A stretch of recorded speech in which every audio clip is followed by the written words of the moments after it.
Welcome to All Things Mora County, Mora County's weekly radio show highlighting the many facets of the Sandhills. That includes real estate, lifestyles, community, and neighborhoods. And now, from 4 Properties, here's your host, Bill Sahadi.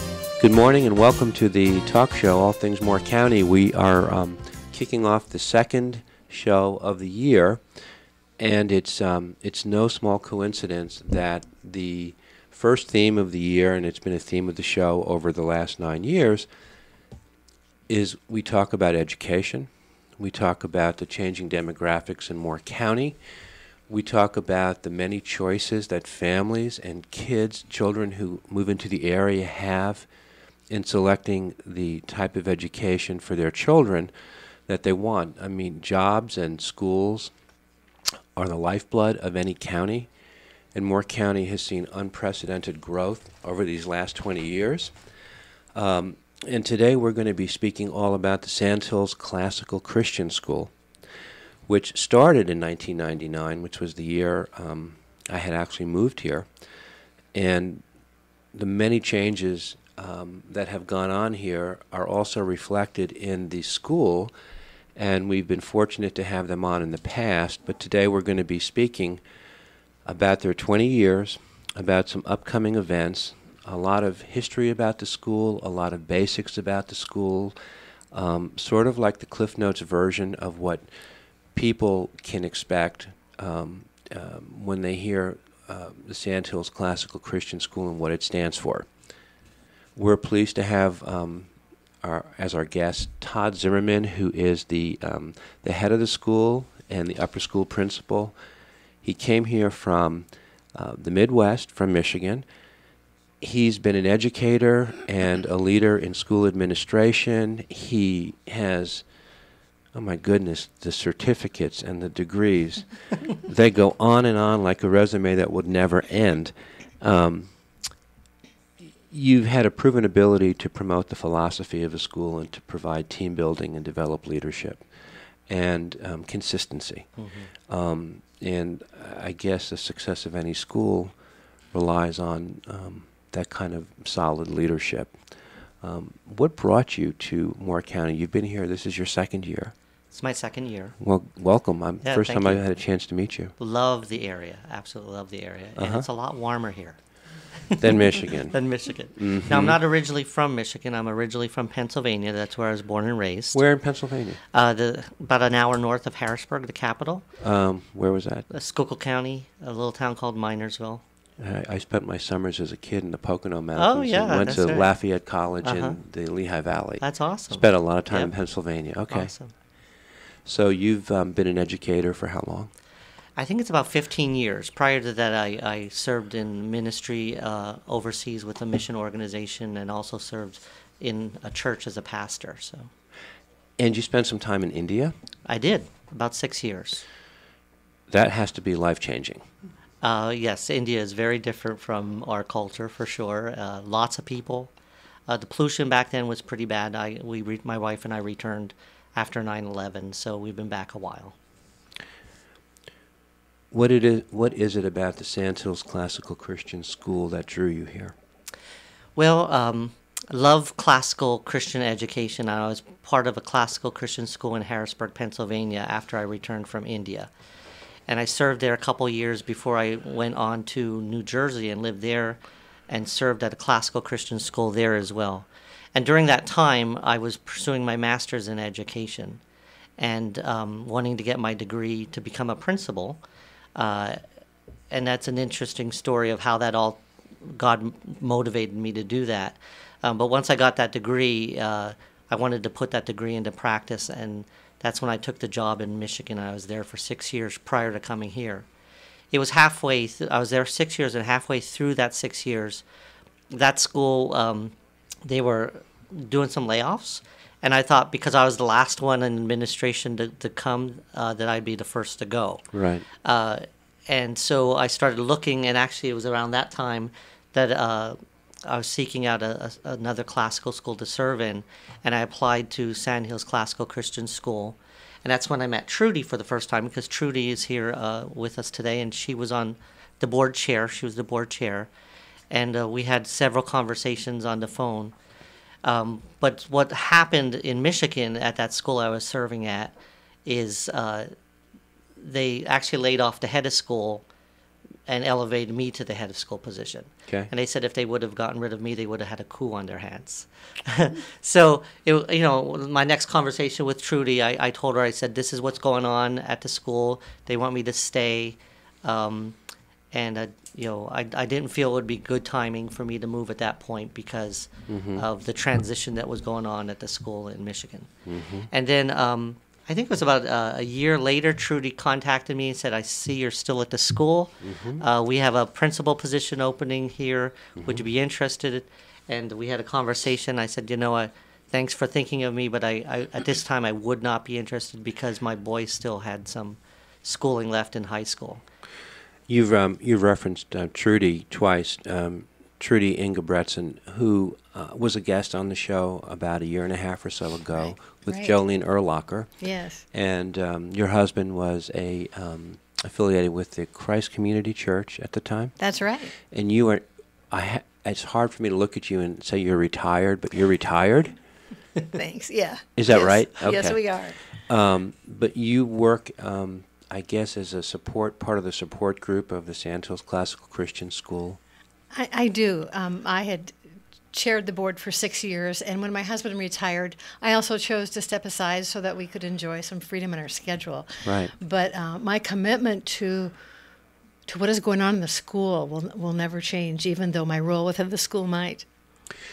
Moore County is a small community, and people talk, and we have a saying here, 2 years is a lifetime in Moore County.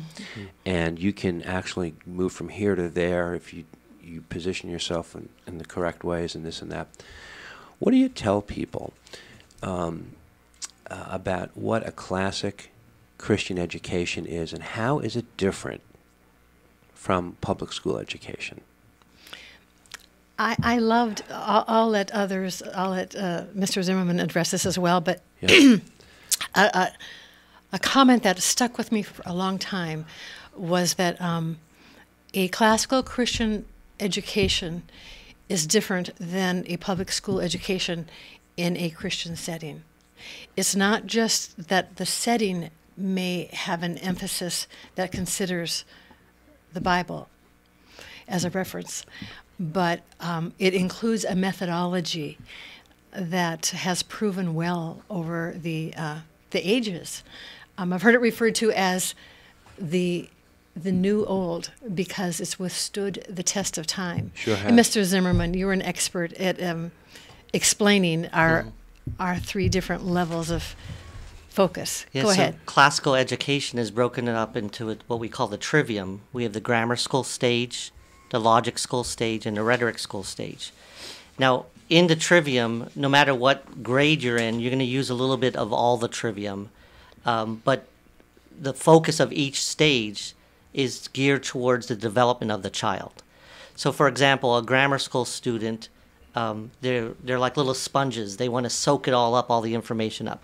And I think we, in society here, sell them short in what they can learn, because they can learn a lot more if you challenge them to learn. And we find that to be the case.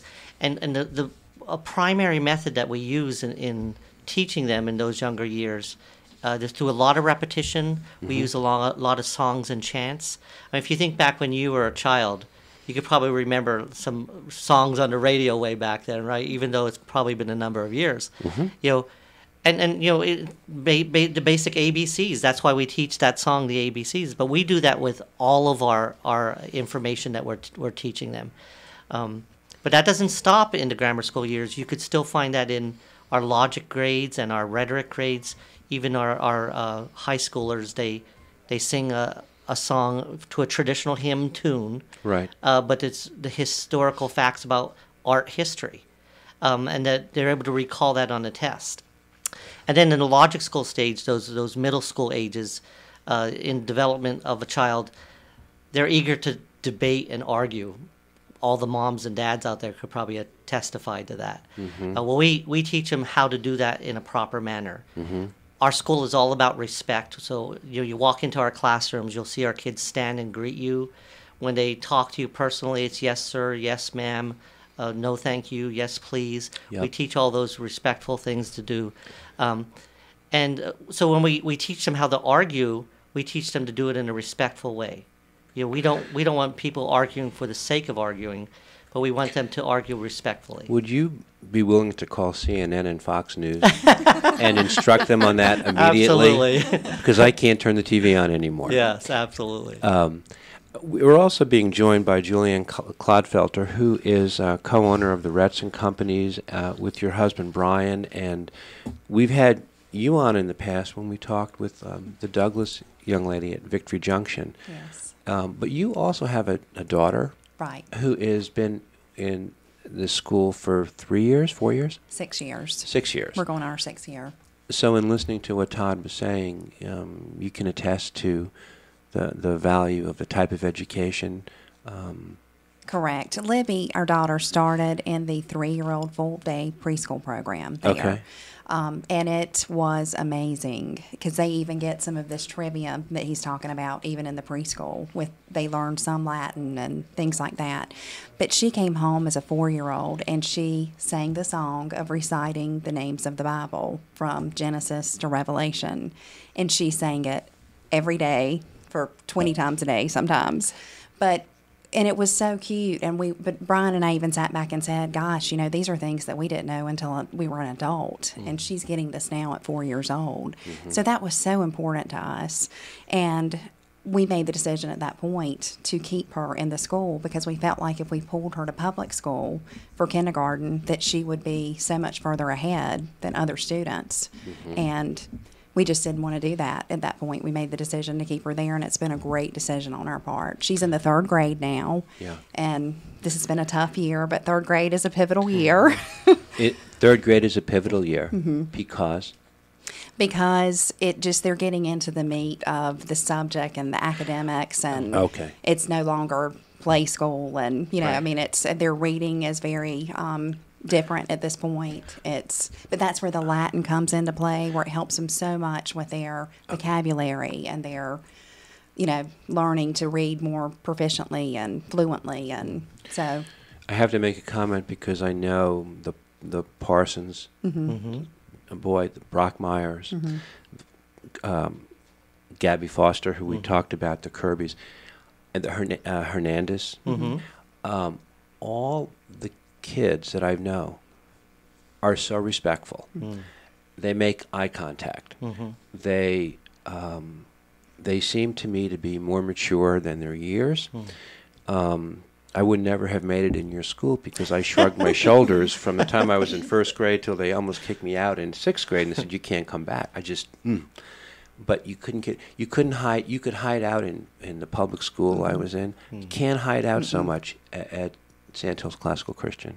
No, you can't, because we purposely keep classroom sizes small. So it's hard to get lost in the shuffle. That doesn't really happen. Our teachers are very invested in our students and know each one very well. So yeah, you can't hide out very well. Yeah. And I love the thought that personal poise is an important part of the development, not just the knowledge and the facts, which is crucial, but the personal poise, and having a student in those older years, those rhetoric years, know how to articulate what they have found to be true. Right. So they've kind of internalized it for themselves, and they don't just know it, but they know it in a way where they can articulate it. So that, along with the personal poise, and then also energy is spent in them getting to know their own personality, so that they can set objectives that are personal to them. But talking about the different levels of education, when I just say this, speaking as an oldster now, hardly, but go ahead. An empty nester, every season of parenting has its challenges, but to me, things really the rubber really starts hitting the road around 6th, 7th, and 8th grade. This is where students, just because of their developmental makeup, start questioning how to respond to authority, and in a good way, they're developing strong opinions, and wanting to express that. And I love the shift that I see taking place then in the classroom to adapt to that argumentative spirit, as you brought out, Todd. Focusing on the whys behind the facts. and developing that sense of logic, and then having students express it verbally and in written form, and leaving room for differences of opinion, and respecting one another when those differences of opinion have been arrived at. It's all done in a nurturing environment. That is just a great educational setting to develop a mature adult. So you are loaded with passion. I'm loaded with passion. Absolutely. Oh my goodness. And you were an educator for how long? Well, you know what? In all honesty, I got my degree, but I worked more outside of the educational field than I did within. Okay. More in sales and marketing and communication. But I taught 4 to 5 years, and some of that was part-time, some of it was full-time. Also was member of a board in the Bloomington Public Schools, which is a suburb of Minneapolis. We had 11,000 students, and was elected to the school board there. Right. So, I'm just listening to you, and I'm thinking to myself, how would a child listen to you? They would pay attention. I mean, well, your enunciation, everything, you put a child's posture at attention listening.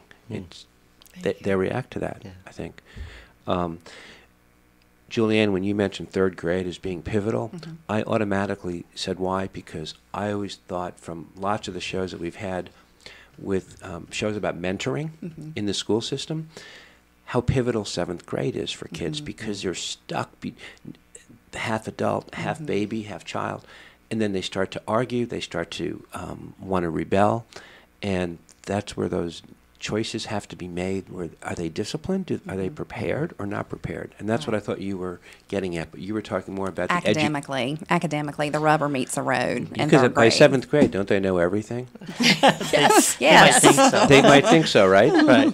But when she said that, the first thing that popped into my mind was developmentally. Right. That is the age. That is the grade level that we see that pivot developmentally. In the learning of when a child's learning, it's just, it's right on.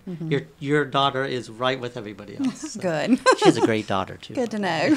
And she's a 3rd grader now? She's 3rd grade. So she started 2 years before kindergarten? Right, the 3 and 4-year-old preschool classes. She did the full day preschool at Sandhills Classical Christian. So that puts her at 8 years old now? She's 8. 8 years old, and probably speaks like she's about 16, right?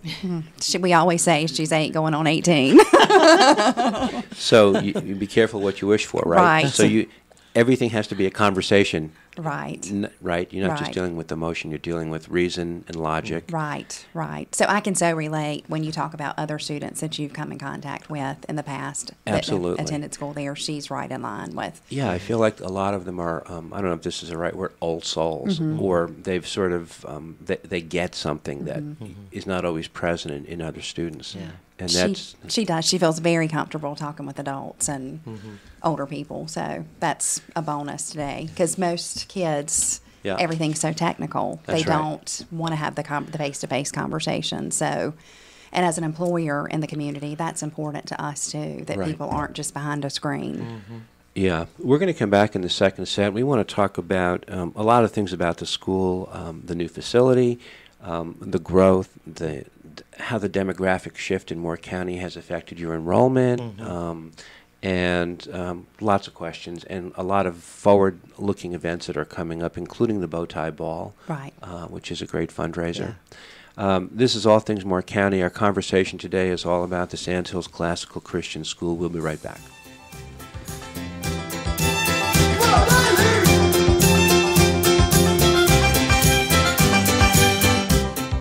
Welcome back to the second set of All Things Mora County, and our conversation today about the Sandhills Classical Christian School.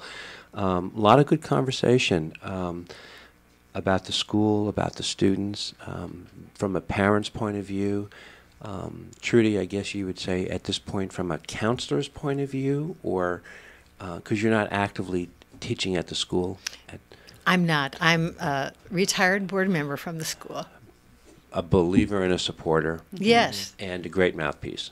Thank you. Right? Absolutely. My commitment is there. Oh my gosh. To the school. It absolutely is. You don't even need to have a camera on you. You could put a blindfold on and say it, and it would translate. It would. It's the truth. Todd, 20 years. You've been here 2 of the 20 years. Correct. This Right. is my second year. Why is this type of education, why is it as relevant today, if not more so, than it was in 1999 when the school got started? Well, if you talk to business owners, and we have one right here that she might be able to even contribute to this, because I read an article recently about some business owners in Silicon Valley, Yep. and how they, in hiring people, they were finding that one thing that people were lacking was critical thinking, and that's a huge focus for us, is the developing critical thinking of our students. So, it's interesting. I think it's because of the technology age that we live in that's probably hurting a lot of people. Recently, we got one student, she started just after the holidays here, and the reason she started with us is because in the public school setting, she was constantly on her iPad to do all the work and then doing all of her homework, so for hours a day. But this article I read about the Silicon Valley and talking about critical thinking, this one company changed their interview process by just asking one extra question. What did you do when you were a kid? And if the response was, hey, I like to play Xbox or Nintendo or whatever, rather than, oh, I'd go outside and we'd play tag and stuff like that, they started hiring the people that went outside and played tag and did things like that. And they saw that these are the people that were developing the critical thinking skills. Now, in the classroom, we're developing that even more than just playing tag and hide and seek and stuff like that. So that's really key. And then the whole aspect of the technology, being on it that long, again, the article talked about, these people that are in these tech companies out in Silicon Valley, they're looking for schools like ours because they don't want their child on technology for hours and hours a day. So we're finding that people that are in the tech business, they only allow their kids to be on technology for about 45 minutes a day versus 8 hours a day, which is the normal person. So that begs the question, what's the school's policy with electronic equipment? Yeah, it's a great question. We do teach computers in our 6th, 7th, and 8th grade classes. Okay. We do allow personal laptops for our high school students, our rhetoric students, 9th through 12th. Obviously, they need that to get along in society. Right. So they're still doing PowerPoint presentations and Word documents. Classical Christian schools overall across the country, across the world, in fact, and you can look this up on ACCS's website. That's the Association of Classical Christian Schools. That's our organization that we're accredited through. A student from a classical Christian school may go into college a little bit behind in technology versus their peers. Okay. But because we teach critical thinking, Okay.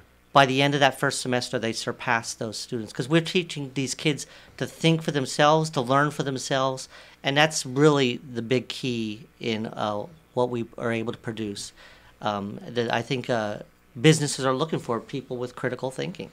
Yeah, as a layman, I've had many guests on in the past talking about our world, our economy, the jobs. What are the students being trained for, taught? Because we don't know in some regards what the jobs 10 or 15 years from now are going to be.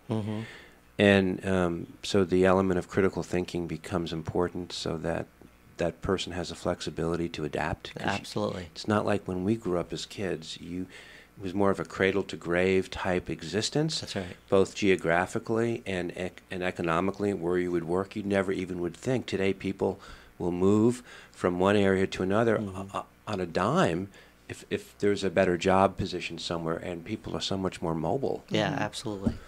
Very mobile nowadays. Yeah.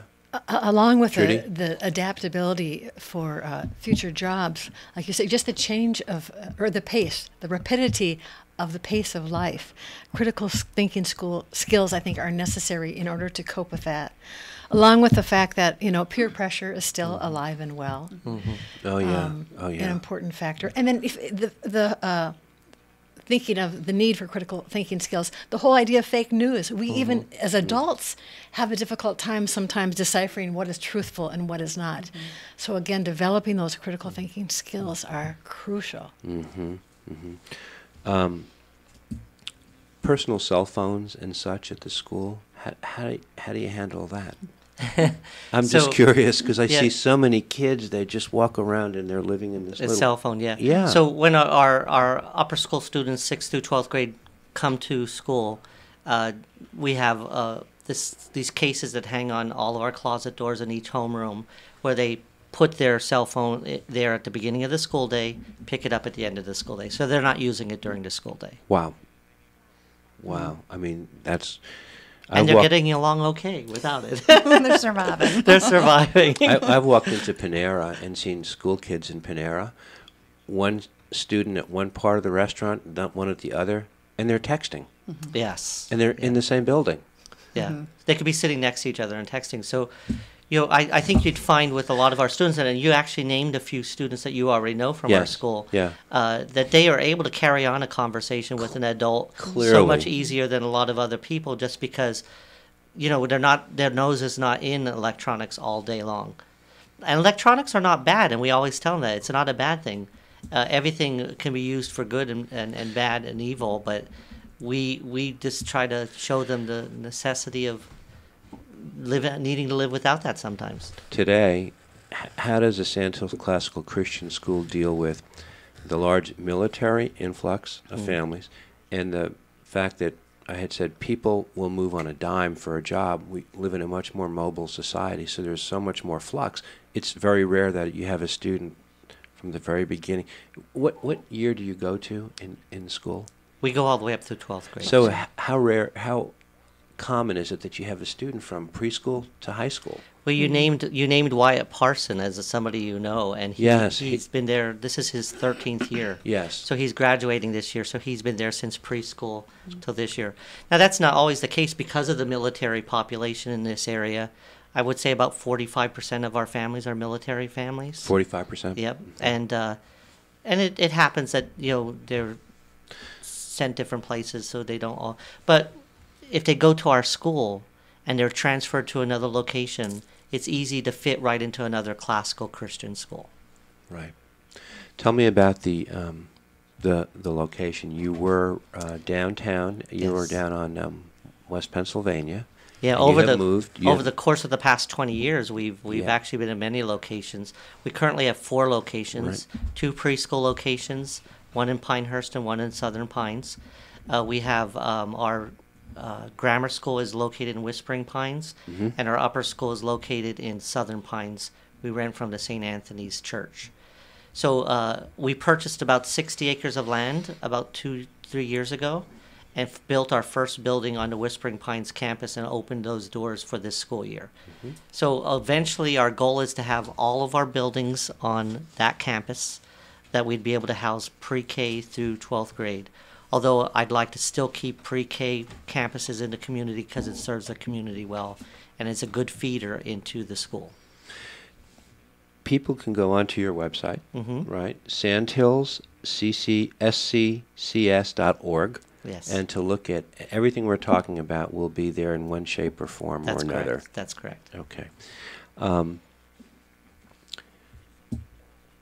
5 years from now, that will put you at 7 years. What is your hope for where you want the school to be? That's a great question. I would like to see our next at least 2 phases of buildings done, which would include a gymnasium. Our facilities are going to be able to house over 500 students. Wow. Yeah, that's exciting. It doesn't look like the demographics are going to be changing in Mora County anytime soon. It's been pretty consistent with what's going on in our market, and from the real estate world. The first thing on a parent's mind when they come to look here and to live here and to move here, schools. Schools. And there's competition, and there are different philosophies. There, the public, the private. We want to talk a little bit about that because fundraising becomes a very important part of making sure that any school remains viable. But that's not what you set out to do. You set out to teach, right? Yes. We all have to wind up fundraising Right. at the same time. And Yeah, that's why because you have supportive tuition- parents and families and... Yes, tuition doesn't cover the cost of the education of the child because we try to keep tuition as low as we can. So we do fundraising to cover and supplement some of that. Right. So that that enables us to keep the cost of tuition lower. Right. Let's come back in the third set. Again, we're talking all about the Sandhills Classical Christian School, 20 years into it. That's correct. And let's focus a little bit on the next 20 years as we go forward in the third set. Awesome. This is All Things Mora County. We'll be right back.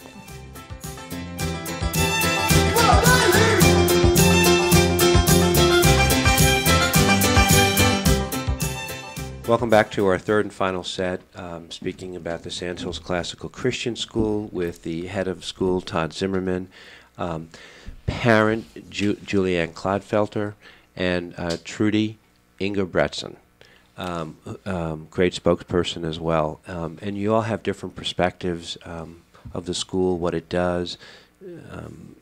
Julianne, your daughter is a third grader. You've seen the results. Mm-hmm. You've had other children who have been in public school system. Right. So, and they're older now. Right. What ages are they? They're 16 and 18. I've got two older boys. Are they talking to you? Yes. Are they? Have they come back to talk to you, or had they left, or they hadn't left yet? I always love them, but there are days that I do not like them. Yeah, they'll soften up as they get older. That's right. Trust me. We want to talk a lot about the challenges as a private school. Yeah, there is no public funding, right? That's correct. The No. taxes that people pay don't go towards an education at your school or any private school. That's correct. For that Yeah. matter. So you have to differentiate yourself, and you have to set yourself out there as and give many reasons why it's more beneficial. That's correct. You have to do that every day, don't you? Every day. How do you? I mean, you meet with. Do you meet with the people who are coming in to interview? Yeah, Yourself? actually, I was telling the ladies earlier that I've been doing a lot of tours lately. Okay. Because this is the time of year people are looking at enrolling their child for next year. That's right. So I'm doing a lot of tours. And I think, when people see the product that we're producing, they're like, oh, I want this for my child. Now, obviously, some can't afford that. So our school does, offer some financial aid. And we're looking at down the road maybe starting a Mora County scholarship program to help kick off some opportunities to go to our school for financially underprivileged families in the area in Mora County. Right. So we're hoping to do that down the road because it's an education we'd like to see offered to as many people as possible. Mm-hmm. What do you say to people? Because I work with families all the time. The environment of going to the public school system might provide maybe a more realistic population for what they'll expect when they get out into the world. Mm-hmm. You've heard that before. Is that how? Mm-hmm. I love the way you termed it as more of a cloistered environment. Years ago, before we moved here, and times change and every location is different. Right. But my view of a private school, particularly a private Christian school, was that it was a cloistered setting, and right. I wanted something other for my children. And maybe my exposure back then to the schools that were available in another state, that could have been the case, I don't know. Mm-hmm. But what I've found in coming here is that that's a dead lie. Okay. That is a paradigm that is no longer appropriate for me to hang on to. Okay. Because as I've spoken to parents and teachers and been a board member, I've found that the issues that, and correct me if I'm wrong, folks, the issues that our students are dealing with, some that they bring to the classroom from their environment at home, or the issues that they choose to address within the classroom, and the differences of tradition or whatever amongst the students, expose our students to what they would be exposed to elsewhere, but the difference is the manner in which those differences are handled. Please correct me if I'm wrong. Yeah, I would agree with that. Again, we're addressing those from a biblical worldview. Right. But our students face everything every other student in the county faces. We just have a very nurturing staff. Our teachers are just very loving and caring, and they address it from a biblical worldview. That's the major difference. Mm-hmm. We help them through those things with that lens of the Bible on. So by the time graduation comes around, you're proud to take your graduating class, put them out there with anybody else in the world and say, okay, whether they're going to go on to college or whether they're going to go into the workforce, they're ready. Absolutely. Hands down. For whatever. That's right. Okay. And that's the glory of classical education. Again, we talked about that critical thinking, and over those years that they're going through classical education, when they graduate from us, I think they're ready for any kind of environment. It's hard to, that's I think what any parent would want to hear, right, going in, but also word of mouth and referrals from parents who have children at school. That's a very important way of getting people to come and to speak. I'm sure you speak to a lot of people who have their kids and they're making decisions, and you're in that position because you have a daughter there. Right, I do. And like we said earlier, I have older children too, so I know both sides of the system as far as... Who do or don't talk to you. Right. with the education piece, public and private. So. Right. You're also instrumental in working with, we talked about fundraising. The bow tie ball has become an iconic event here, year in and year out. Right. And social media has helped to kick that off, and it almost becomes like a point on the calendar that we kind of expect to see each year now. Right. Like one of the rites of February. Right. That's right. Well, I'd like to give a little bit of kudos to Kathy Parsons. She is one of the parents, longtime parents that started this off 3 years ago. This will be our 4th annual bow tie ball this February 8th. It's a Friday at the Fair Barn, and Kathy was really instrumental with starting this. And she's gone back to school, and she's come in and she's helping me now. Last year was my very first year that I chaired. I took the baton from her. She did it the first 2 years, and I've done it last year and this year. I've noticed everything Kathy does, she does well, doesn't she? She does. I've seen that over the years. And integrity. Correct. She does. I've seen that. So this is your number one fundraiser? Yes, it is our largest fundraiser that we do. We do several throughout the year, and we have to, because of our funding and just we're growing. But we raised $100,000 last year. That was my goal. Did you really? The second year it was around 80, and we broke the 100,000 mark last year. So no pressure, but I'd like to make that or more this year. And those funds last year went to help with our new campus that we built over on Whispering Pines. We were able to do the playground and do some things on the inside of the building that the school needed. And the year before that, it helped with starting our sports team. Yeah, we were talking. So all the information about the bow tie ball, we're going to post a flyer, but it's all on the website, too. It is. Yes. And we have tickets available that can go through the school. And this is a community event. It is not just something for the school or parents of the school. We would like community people to be there. Sure. You mentioned also sports, and one of the things that people always look at when they look at a private school is how well-rounded of a curriculum and a program, and sports becomes a very big part of that. It is. It is. Yeah, we our sports program is still young, but as our high school is still young too. This is the third year graduating students from our school. So probably about the 4th or 5th year we'll have sports programs. But being a young school for sports, we're doing quite well. Our cross-country team in our league this year won the championship. We went undefeated and won the championship. So we're really excited how God's working in our school and how He's moving to grow us and develop these areas. You said this was the 3rd year that you've graduated students? Yeah, this is our 3rd year of graduations. So you're very proud of the litmus test that you put the seniors through when they graduate. They don't just finish their last class, take their last exam, take 5 days off, hang around mom and dad's house, and then show up for graduation. That's right. It's a little bit more... it's more intense than that because our seniors, to graduate from our school, have to do a major senior thesis. That's all year long. They're working on research, and they have to write a major paper. They present that thesis in May before an audience and before a panel, and that panel asks them questions, and they have to defend their thesis in front of that audience. So that's kind of the culmination of our education. That's what I'm doing currently in my PhD program. They're doing in the high school setting. So, the word that comes to mind when I hear that type of a test or a litmus test is accountability. That they have to do what they do, defend it. And you say defend it, you mean graciously. yes, And it's a learning experience. it's very much a learning experience. So,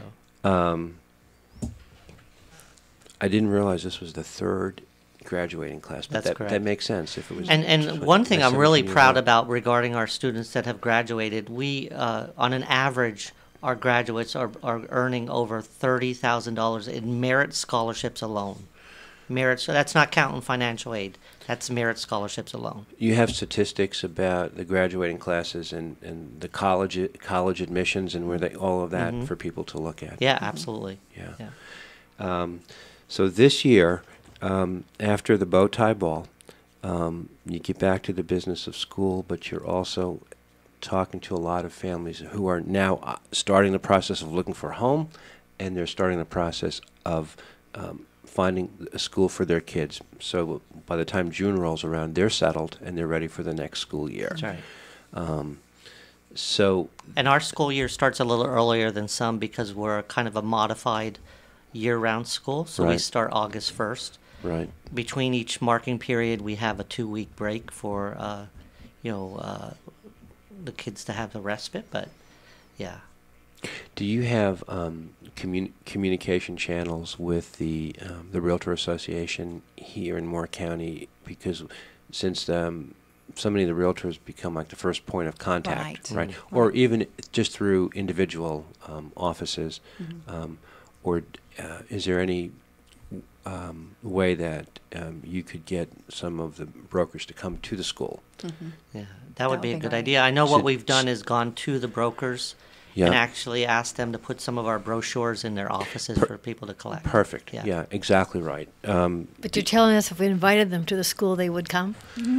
Well, I think if you spoke to the brokers in charge and they said they're going to come, they're going to come. Okay. You have to set that Good up. advice. And I think that it is on-hands experience like that is a lot better than just reading a flyer. It comes to life. Yes. And it could wind up being a portable sales meeting in a way by just exposing eyeball to eyeball. We wouldn't allow our cell phones to come in. We put them in that same basket that the students put them in, right? Because brokers are doing the same thing, right, for different reasons. That's great. So as far as awareness, besides printed material, your website is the #1 way for people to reach out to you. And social media has become a great equalizer. You can reach anywhere in the country. People are coming in from everywhere. Yes. So that's changed.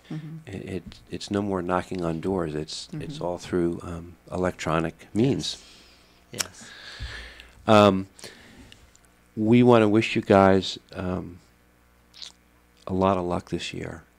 It's kind of nice to have said this is about the 3rd or 4th time we've had Sandhills Classical Christian School on. So there probably will be another time, and we talked a little bit about the value of having a student or two come on, and that we would like to do. Okay. Because I think that picture speaks 1,000 words, right? So we'll make that happen. We'll make that happen. Oh, no, you have my word. Okay. I would be delighted to do that. It's been a joy to speak to all of you. Now you guys are veterans. Todd, it's a pleasure to meet you. You too. Yes. Yeah. Thank Everybody, you for having us. Thank yeah, you, Bill. enjoy the bow tie ball, and we'll see you next week. This is All Things Mora County. Thank you.